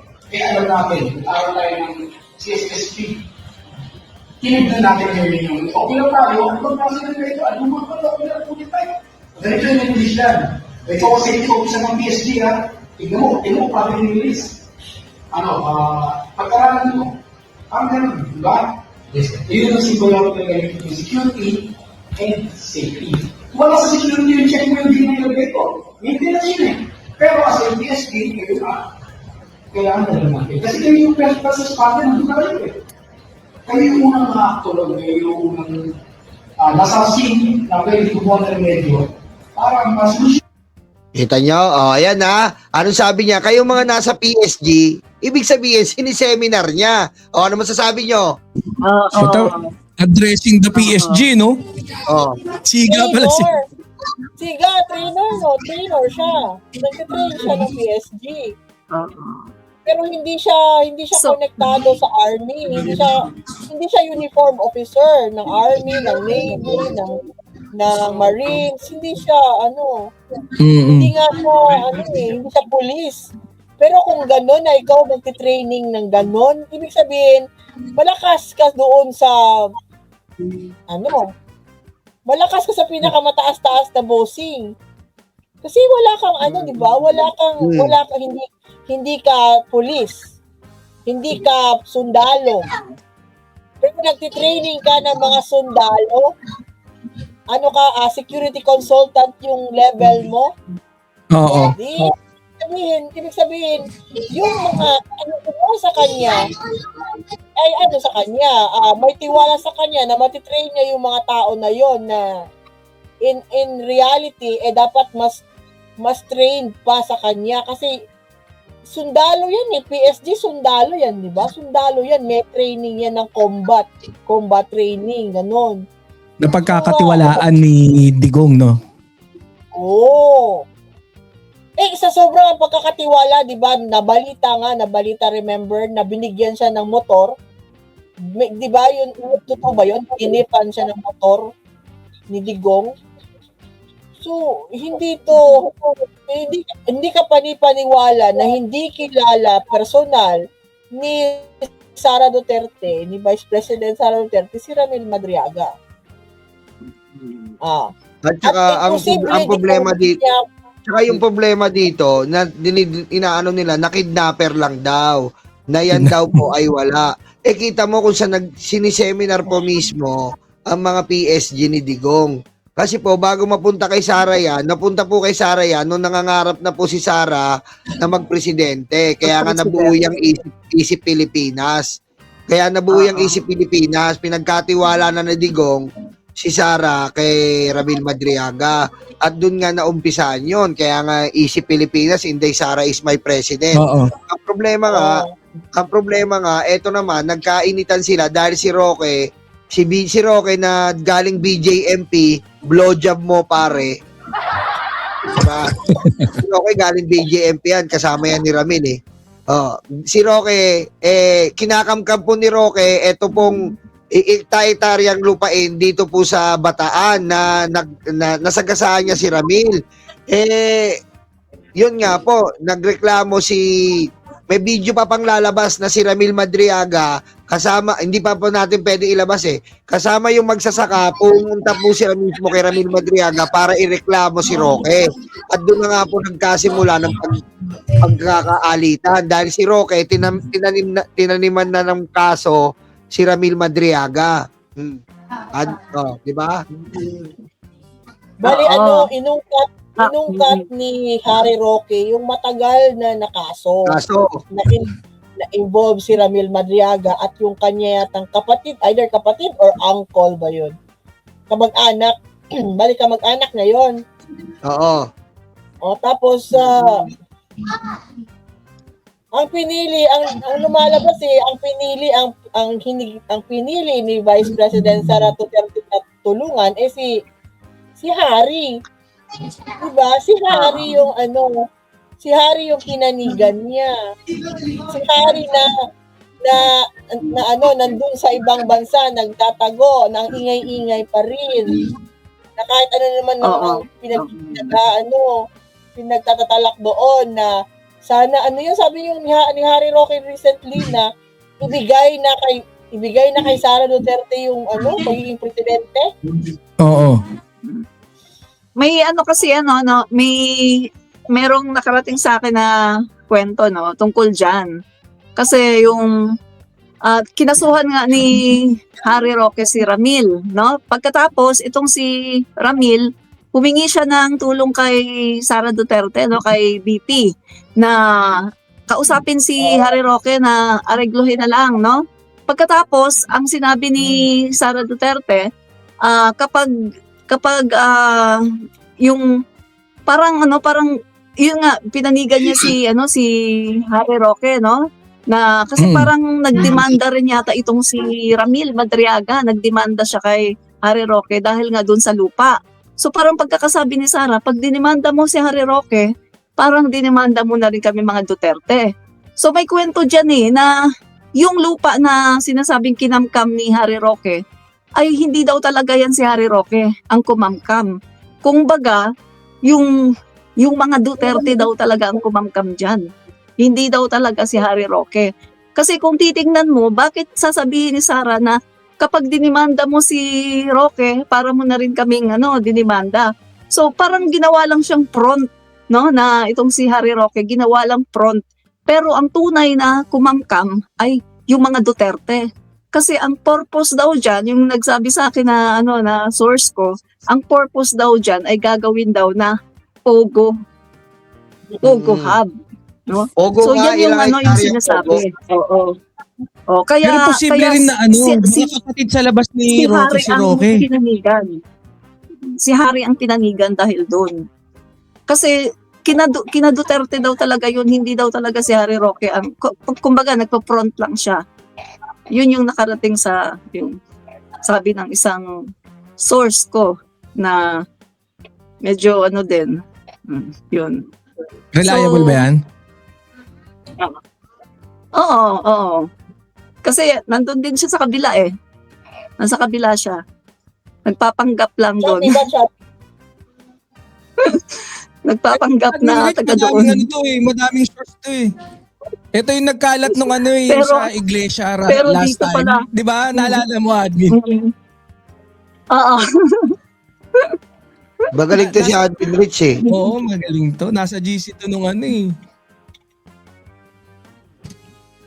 Kayo nga magaling ito pa. Meron pa. Akala nyo, tapos na kami mga DDS. Meron pa kami. Chris, ano masasabi mo? Ayan, sinama lang si Chris. Patindot ko, Chris. Ba't nandito ka, Chris? Nagre-reklamo yun sa kuya naman. Sinama pa ako dito. Chris, masasabi ka ba? Wala ka dyan. Ba't na po? Umalis na. Ito po Speaking of ito na. Ito po yung kumakalat na ate. Ito yung ngayon kumakalat na GC. Hindi ko na talaga GC nakita ni yan. Ramil. Ha? Ano pare? Hindi ko na napansin. Ano to? Ito yung GC ni Land bank account.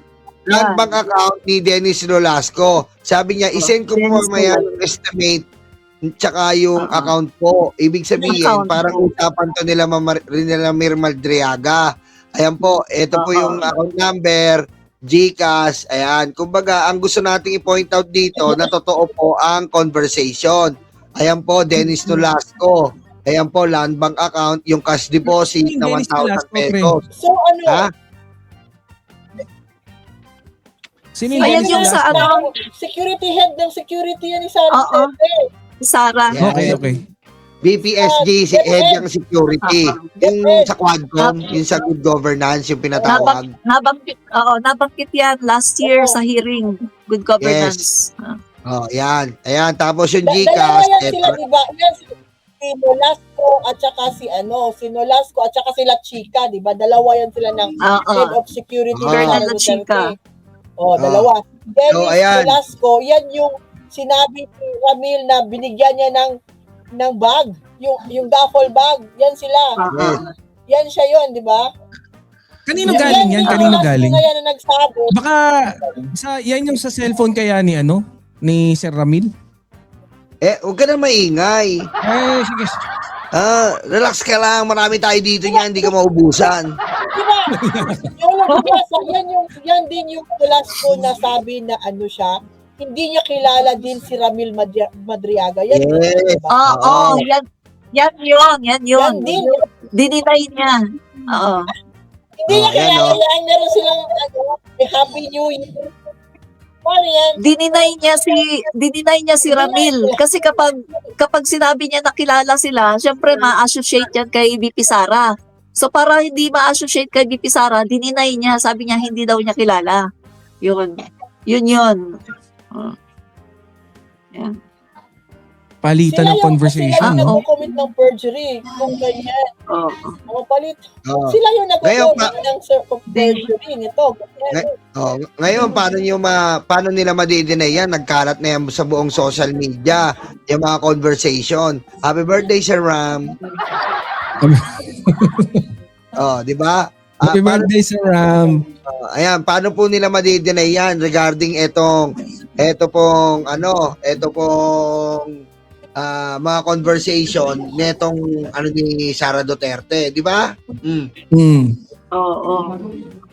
Ngayon, abangan natin yan sa impeachment. Kasi sa impeachment, lahat po ng mga screenshot na to, hindi po gumagalaw to. Pero pagdating sa impeachment, video po lahat to. Ito po ay mga screenshot lang po to ng video. Ng Yun po ang recording. Siguro, no? recording. Hindi pa po kasi pwedeng pagalawin kasi wala pa tayo sa impeachment. Gagawin po nila parang yung patayin mo si BBM, ganon. Ipapakita yan doon sa Kaya nga po natatawa tayo kanina di ba? Yung sa abogado ni Sara Duterte tungkol kay Ramil Madriaga na parang hindi kilala. Paano hindi kilala? Kasi ako si Banat Boy, hindi ko siya kilala ko siya Banat Boy, pero wala na akong internal na mga full name niya, hindi ko nakilala yun Wala na akong alam na ganun niya. Yun talaga, pwede yun. Kaswal lang. Pero yung eto kasi, sabi ko nga sa inyo, si ate admin rin, si ate TPL4, nagpipicture kami niyan. Isang beses lang, hindi kami lagi-lagi kasi bihira kami magkita sa Malacanang, di ba? Ayos yung meeting place nyo. Bihira kami magkita. Once a year lang kami magkita. Kaya yung picture namin, konti lang. Ito putik, ang dami pong picture. Paano madidelay ito? Especially kung mga special events, nandun siya, no? Oo. Sila Hindi niya talaga madidinay yan kasi Oo. Lalo na 'di ba yung pag-start na ng impeachment, papakita yung tatlong cellphone niya. Yung sa tatlong cellphone nandun yung mga call logs, yung mga yan nga yung mga text messages, yung pictures, mga videos at yung mga iba-iba pa na mga numbers na nagko-connect doon kina BP Sara, kina Duterte, lahat. So, hindi niya talaga yan madidinay, no? Ito, sama na natin to. Gusto nyo? Yan, BJMP with Easy Pilipinas, Ayan. Ano yan? Sa aeroplano yan? Sa aeroplano. Kasama niya yung Easy Pilipinas, mga bataan ni Ramil Madriaga yan, yung tatlo. Si Harry Roque, Harry Roque. Wala bang lahat Madriaga dyan? Ay, bakit Harry dyan? Bakit blooming pa si Harry dyan? Blooming na blooming. Blooming na nakakasubo pa yan ng mga sperm cells May vitamin sperm cells pa Siyempre. Gago. Fresh pa, no? Fresh, fresh pa. Meron pa siya, nakakakuha pa siya ng vitamin C. Vitamin cells. Yan pa. Di ba? Nakakakuha pa siya isa lang, maganda din talaga dyan kasi magiging kaabang-abang talaga yung impeachment. Kasi yan parang mini expose na yung di ba? Yun yung mangyayari dun sa sa committee ng ni Luistro. Tama. Natatawa ako abang-abang din kung sinong bagong i-imagine ni ni Suntay. Dapat imagine niya, dapat si Suntay, ginawa na lang niya sana si Sara Duterte yung niya. Ginawa niya example. Hindi si Ann Curtis. Oo nga. Dumako na tayo dito.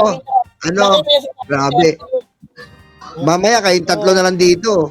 Alis na ako. May pupuntahan ako ng emergency mission gabi. Saan ka? Basta sikreto, sasabihin ko na lang sa inyo. Sasama sa PIDEA.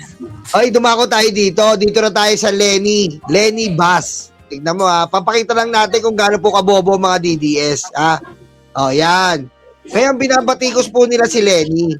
Ayan daw po si Lenny. Ayan po yung fake news. Fake news na larawan ni Lenny. Na kaya daw po pala yung si Lenny daw po nasa bus at pinicturean daw po na marami daw po palang nakapaligid na parang parang pakita na si Lenny ay ganyan, nagbabas. Tignan nyo, eto daw po. Tignan nyo ito si Lenny. Tignan nyo po yung picture, tingnan nyo po kung gaano kabobo mga DDS. Pusang ina nyo talaga mga DDS, kaya pusang ina nyo eh. Bobo nyo talaga eh. Tingnan nyo nakaupo si Lenny may hawak, pero iba po yung lumalabas sa screen. Pusang ina nyo talaga eh. Bobo talaga kayo eh, pusang ina nyo eh. Oh. Tama, tinakpan yung mukha ni VP Lenny. Tinakpan na para siyempre. Ako personal, binabatikos ko noon si Lenny Robredo, oo. Pero ngayon, nananahimik na yung tao. Mayor yan siya doon sa kanila. Nananahimik na nagtatrabaho. Ano pang sense na batikusin siya? Ano pang sense na pansinin siya? Pero sa sariling sino ba nagtakuso na naman na pansinin siya? Sino naman ang paranoid na paranoia about kay Lenny Robredo? Sino naman yung higit girl? Alam ko nag-upload yung picture na yan eh, yung higit girl, yung sinasabi na higit girl na naigit sa TikTok. Gusto mo lang pag-usapan niya, higit na yan eh. Chubol! Higit eh. Higit daw. Si Chupa Moreno. Oo. Kadiri yun, no? Oo. Siya yung doon ko nakita yung sa kanya, siya yung nag-upload na picture niya. Diba Actually, yung yung kanya. Sige mga admin rate, ikaw muna. Gumagamit na yung mga napipil, no, nararamdaman ng mga DDS na tatakbo, no, na posibleng makalaban ni Sara Duterte. Napapansin ko, unti-unti nila talagang binabanatan nila ngayon, no? Talagang nag-uumpisa na sila yung kanilang demolition job. At tulad niyan, si VP Lenny Robredo na sinasabi nga na baka magbago ang isip, no? By pag malapit na yung 2028. So napapansin ko talagang kinokontent na nila at talagang binabanatan na nila. Kahit nga si John Vic, no, si DILG secretary, no, unti-unti na rin sinasama na rin nila sa pagbanat. So kitang-kita natin na talagang itong mga DDS ay threat talaga sa kanila, itong mga pwede na maging kandidato. No? At rin sabi mo, kupal. Masyado ka mabait eh. Kupal! Sabi mo. Ay, kanina, pinagmumura ko yung mga yan. Sabi ko, mga bobo kayo, mga tanga. Nagsisalay ko kanina, pinagmumura ko. Hindi kasi, ang gusto nila, ayaw nila ng bus. Ang gusto nila, si Sara Duterte nag-helicopter. Share ko na naman. Eto na naman ako. Share ko na naman. Share na naman. Share. With evidence kami dito, mga kupal na DDS. Ayan, dapat siya gawing priority. Yan, syempre, ito pa, di ba? Yan ang gusto ng mga DDS, yung kakupalan ni Sara na nag-helicopter. At natatandaan niyo po ba? Ito yung pinakamatindi. Ayan ang pag-usapan natin. Ito pong kakupalan ni Sara na nagselos kay First Lady. Natatandaan niyo po ba? Di ba? Sabi niya, magtipid. Magtipid daw, Niolo. Sabi niya, di ba, magtipid daw. Pero siya nag-helicopter. Huwag daw magbabike tsaka mag-carpooling. Saka Sara, dapat sabihan mo si Harry Roque. Dahil nagtitipid si Harry Roque, titipid. Di ba pare Barat Boy? Si Harry Roque, sabihan mo yan, Sara. Oo nga. Di ba? Lagi nagtitipid. Yung Asa na ba ngayon si Titipid? Nasa Vienna pa rin ba si Titipid? Sa Vienna. Nasa Vienna, Australia. sausage. Madaming sausage doon. Vienna, Di ba ang analyzation diyan? Bakit si Sara ayaw niyo sabihan? Ang kapal ng mukha ayaw mag-land. Pinasarap pa nga yung Quezon Avenue. Tatandaan niyo? Di ba? Oo. Hindi yun na lang yung pakitang gilas niya sa Kuwait, 'di ba? Yung siguro nasa 20 yung security niya. Akala mo naman kung sinong gagalaw sa kanya nasa Kuwait siya. Oo. Yung Howie Boys, yung nag-Howie. Oo, yung mga Howie Boys. 18 Marines, nandun yung ibang 18 Marines. Oo. Yung merong identified na isang Howie boy na kasama doon sa 18 Marines. So, yun na nga.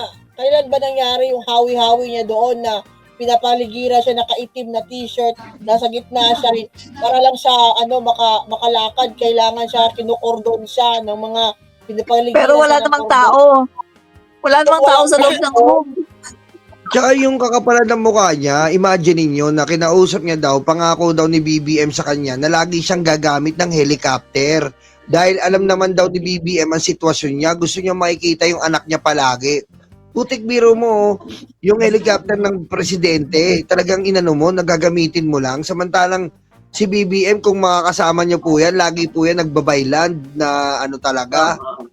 Bihira lang yung gumamit talaga ng kung importante bagay. Di ba?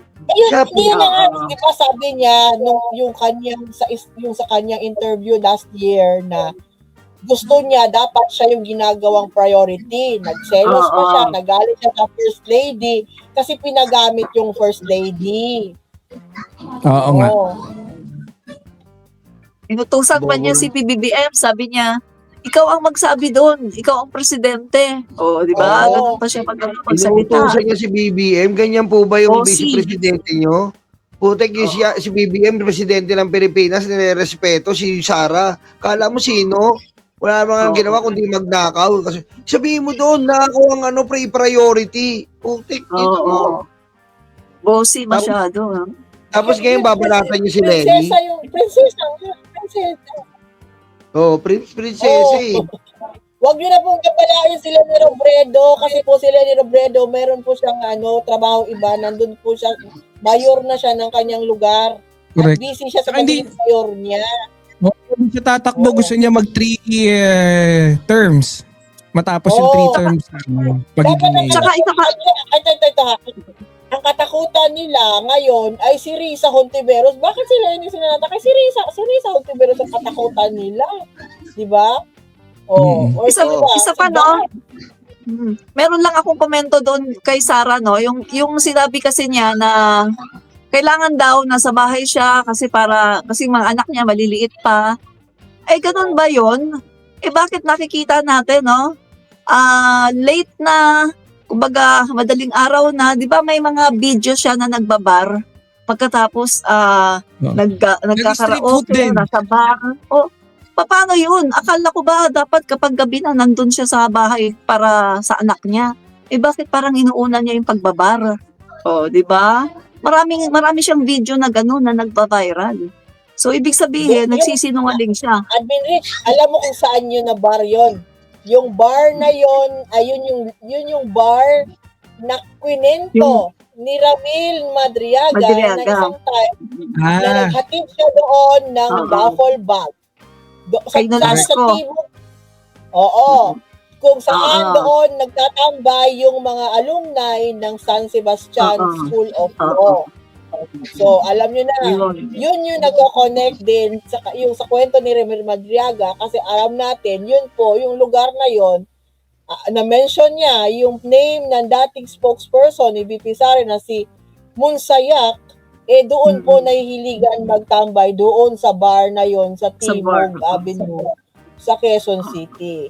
So, yun yung trabaho ni Ramil Madriaga actually magko-connect siya yung missing link. Siya yung nagko-connecta. Pero hindi si Ramil Madriaga ang totoong star witness. Oo, correct naman. Tama naman yun. Kasi kung tutuusin nga, di ba, idinagdag lang si Madriaga eh. Yes. Pero tumalo na yung impeachment. Kumbaga, parang dinagdag na nga lang si Madriaga. Alam nyo ba, since last year, ready na po ang House Prosecution Panel sa impeachment. Ready na yun sila, yung 11 na mga abogado na tatayo ng mga abogado sa prosecution. Ready na sila last year. Ngayon, with the Madriaga statement, mas magiging ready sila kasi another naman yun. Oh. Mas lalong lumakas yung Yes, oo. lakas. So, Mas lalong lumakas. Hindi ko maintindihan bakit hindi naiintindihan ng depensa na yun kung tutuusin ang mabigat na witness testimony sa kaso sa impeachment trial ni Sara Duterte ay mismo galing sa bibig ni Sara Duterte. niya. Siya yung sarili Oo. niyang witness. Oo. So, siya yung star witness, si Sara Duterte. Oh. Sabi nga nung isang lawyer, no, mga guys, no, sabi nung isang lawyer na in-interview, no, sabi niya, yung issue pa lang na pagtitreat niya sa Pangulo, kay F. Elisa, kay dating Speaker Martin Romualdez, enough na yon para ma-impeach talaga siya. Kasi biruin mo Vice President siya ng Pilipinas, abogado siya. Alam niya na ang pag-hire ng assassin ay bawal yan, pinagbabawal yan sa batas.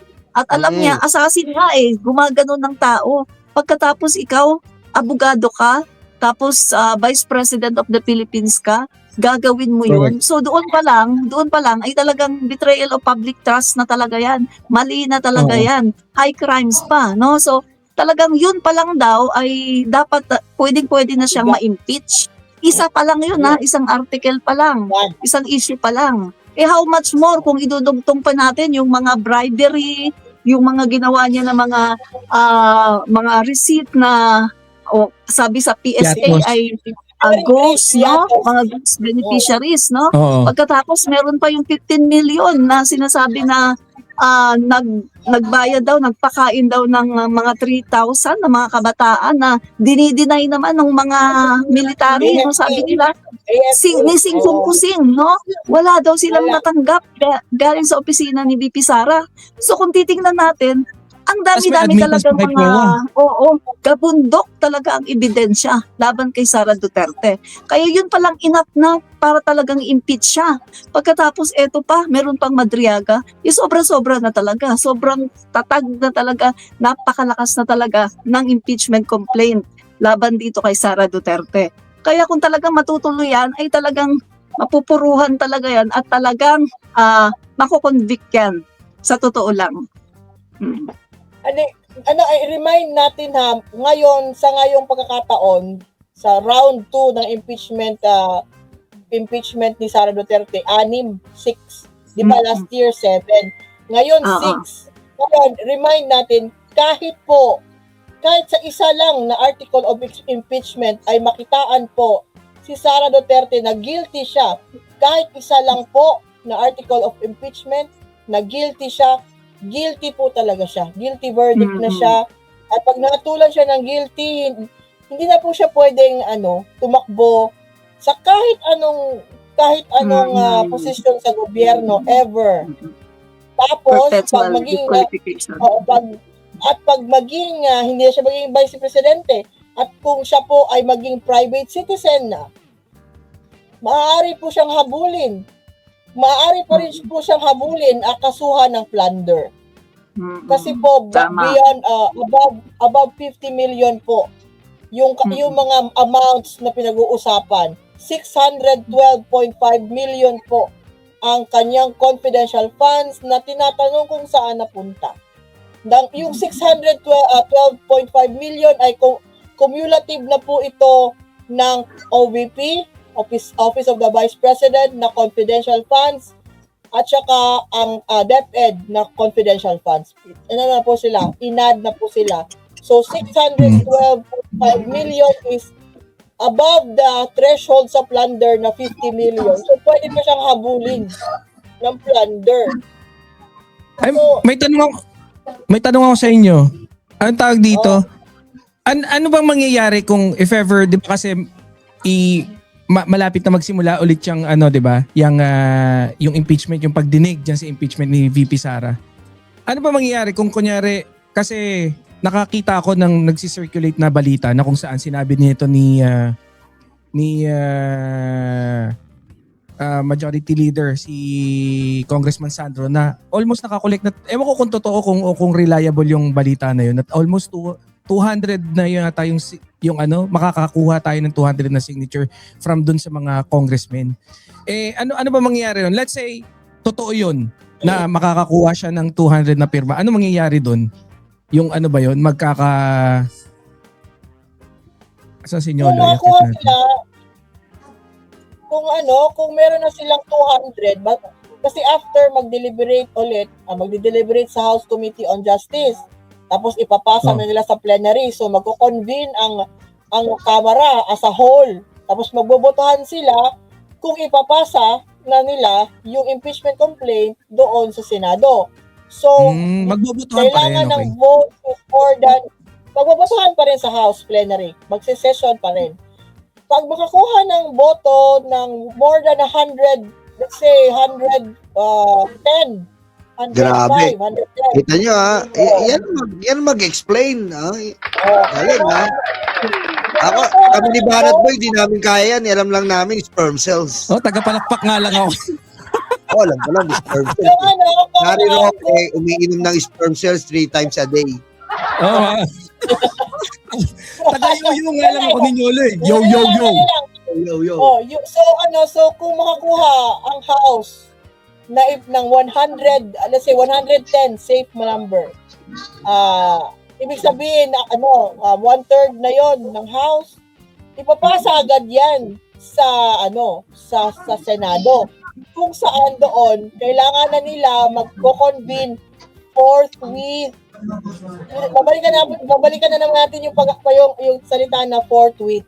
Then, tsaka paiyakin mo na ang pinakamalakas ngayon nasa lakas CMD. Ilang congressman yung lakas CMD, kaya maaari 100 plus natin. maaari 100. Kaya po mga DDS, konting iyakan lang yung lakas CMD po sa pangunguna po ni Sandro Marcos ay malakas po. Malakas pa po, ay isa sa pinakamalakas Martin Romualdez. Yes, Martin Romualdez. Saka ang si Congressman Sandro sa PFP. Sa tatay niya. Federasyon ng papa niya. PBBM. At madami din sila, magkailan yung mga Ate, yung doon pa lang sa photo ng Committee on Justice, overwhelming. Yun na sa bagay. Yun ang dapat kumandid sila. Overwhelming yun. 54. Pero yung Enyo nagpapakipot Di ba yung Enyo nagpapakipot? Wala. Alam mo yung Enyo. Go, Ate Mau. At saka napansin nyo, di ba, si Rufus Rodriguez, di ba? Palagi niyang pinagtatanggol si VP Sara Duterte kasi wala daw jurisdiction, no? Yung House kay VP Sara Duterte kasi DepEd nga secretary, no? So sa issue na yon wala daw talaga. Pero at the end, bumoto siya. Parang may twist. Parang niloko lang yung mga tao na mga DDS. Ang basa ko kay Rufus Rodriguez. Siguro na-realize niya na tama pala talaga, no? Tama kasi ang daming ini-explain, hindi nakabante, ang daming ini-explain tungkol doon. Okay, so kasama din natin, nandyan si Lucia Medina, Flaviana Avila, Francesca Nieves, nandyan din si Rosinda Ginetiano, Sonia Belmonte, Haito Teresa Amiscua, nandyan din si Egmi, Carlos Gonzalez, Jimmy Sabado, Michael Vinas, isyatat natin si Nonoy Katubing, Jay Manlangit, Josie Kawabata, Mercedes Ferrer, nandyan din si Michael Aluwag, Edelberto Mucortes, Gloria Marquez, and Haitso Albino Alferez. Okay, so mga kababayan ko, yan natin manakalap na mga balita ngayong araw. Kung nakaabot ka po sa portion na to, sana nakapag-like na ho tayo. Libre po ang mag-share, libre din namang subscribe. Again, maraming salamat sa mga viewers na hindi nag-skip ng ating mga commercials. Thank you so much. At before natin tatapusin ang ating programa ngayong araw, sana sabayan nyo sa Sir Ivan para sa ating live messaging prayer. Amang makapangyarihan, sa araw nito, kami ay lumalapit sa iyo ng may papapakumbaba at pananampalataya. Ipinagkakatiwala namin sa iyong mga kamay ang aming bansa at ang aming mga pinuno. Panginoon, patnubayan mo po si Pangulong Ferdinand Bongbong Marcos Jr. sa bawat desisyong kanyang gagawin para sa Pilipinas. Bigyan mo siya ng karunungan, malinaw na pag-iisip at lakas ng loob upang gawin ang tama para sa kapakanan ng sambayanang Pilipino. Ibalot mo siya ang kanyang pamilya sa iyong banal na proteksyon laban sa anumang panganib, masamang balak at paninira. Ilayo mo siya sa kapahamakan at gabayan mo siya sa landas ng katotohanan, katarungan at pagmamahal sa bayan. Idinadalangin ko ito sa pangalan ng ating Panginoong Jesucristo. Amen. So maraming salamat mga kababayan, and I hope to see you again on my next video.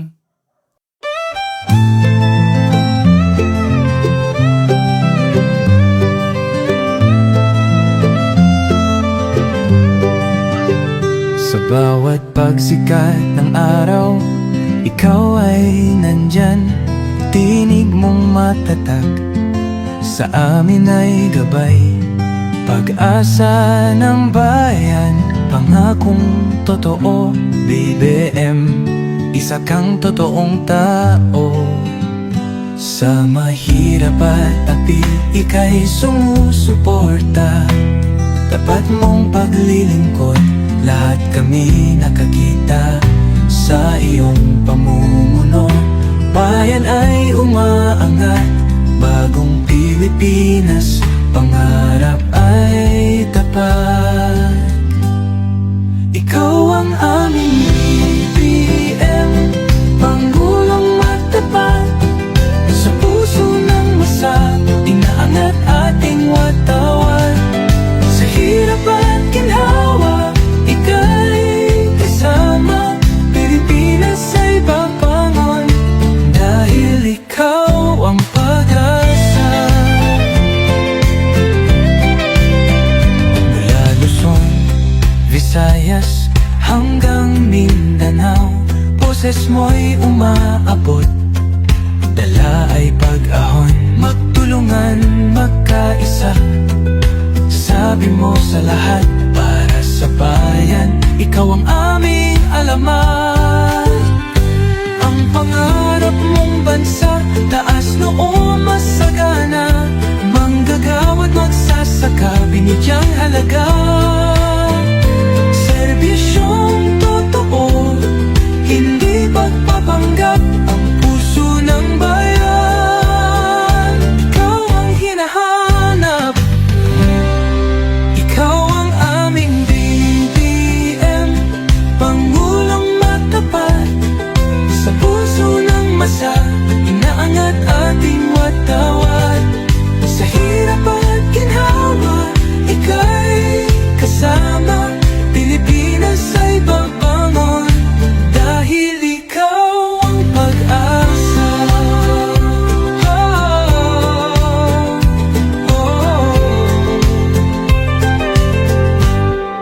Ikaw ang aming BBM, Pangulong matapat.